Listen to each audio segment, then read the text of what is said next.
Hello viewers, news analyse বাংলায় আপনাদের স্বাগতম। বাংলাদেশ ইসলামী ব্যাংক সম্প্রতি একটি নিয়োগ বিজ্ঞপ্তি প্রকাশ করেছে। আজ আপনাদের এই বিজ্ঞপ্তিটির বিস্তারিত জানাবো।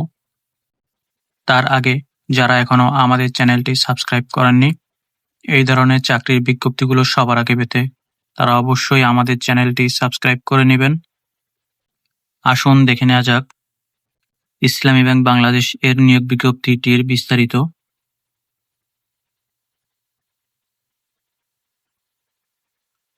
কল্যাণমুখী ব্যাংকিং ধারার প্রবর্তক, দক্ষিণ এশিয়ার প্রথম শরিয়া ভিত্তিক ব্যাংক ইসলামী ব্যাংক বাংলাদেশ পিএলসি এর মেসেঞ্জার কাম গার্ড অস্থায়ী পদে নিয়োগের জন্য উদ্যমী, কর্মঠ, একনিষ্ঠ এবং উপযুক্ত যোগ্যতা সম্পন্ন আগ্রহী বাংলাদেশের নাগরিকদের নিকট হতে অনলাইনে দরখাস্ত আবেদন করা যাচ্ছে।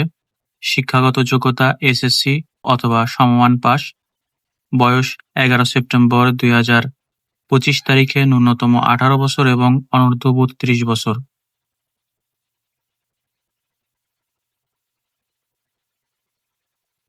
অন্যান্য শর্তাবলী: মার্কশিট, অ্যাফেয়ার্স সার্টিফিকেট অথবা টেস্টিমোনিয়াল সম্বলিত আবেদনপত্র বাতিল বলে গণ্য হবে। চাকরিরত প্রার্থীদের যথাযথ কর্তৃপক্ষের মাধ্যমে আবেদন করতে হবে। লিখিত ও মৌখিক পরীক্ষার জন্য কোনো টিএডিএ প্রদান করা হবে না। লিখিত পরীক্ষার সকল পর্যায়ে একই ধরনের স্বাক্ষর ও ছবি প্রদান করতে হবে। অসম্পূর্ণ, ভুল তথ্য সম্বলিত আবেদনপত্র বাতিল বলে গণ্য হবে।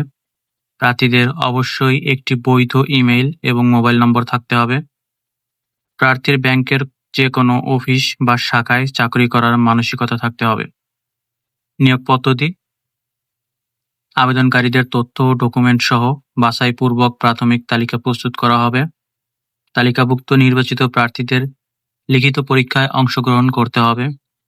লিখিত পরীক্ষায় উত্তীর্ণ প্রার্থীগণকে মৌখিক পরীক্ষায় অংশগ্রহণ করতে হবে। মৌখিক পরীক্ষায় উত্তীর্ণ প্রার্থীদের সমন্বয়ে মেধাক্রমের অনুযায়ী প্যানেল তৈরি করা হবে, যা হাতে ক্রমান্বয়ে নিয়োগ প্রদান করা হবে। কর্তৃপক্ষ যে কোনো কারণ দর্শানো ব্যতি রেখে যে কোনো আবেদন গ্রহণ অথবা বাতিল করার অধিকার সংরক্ষণ করে।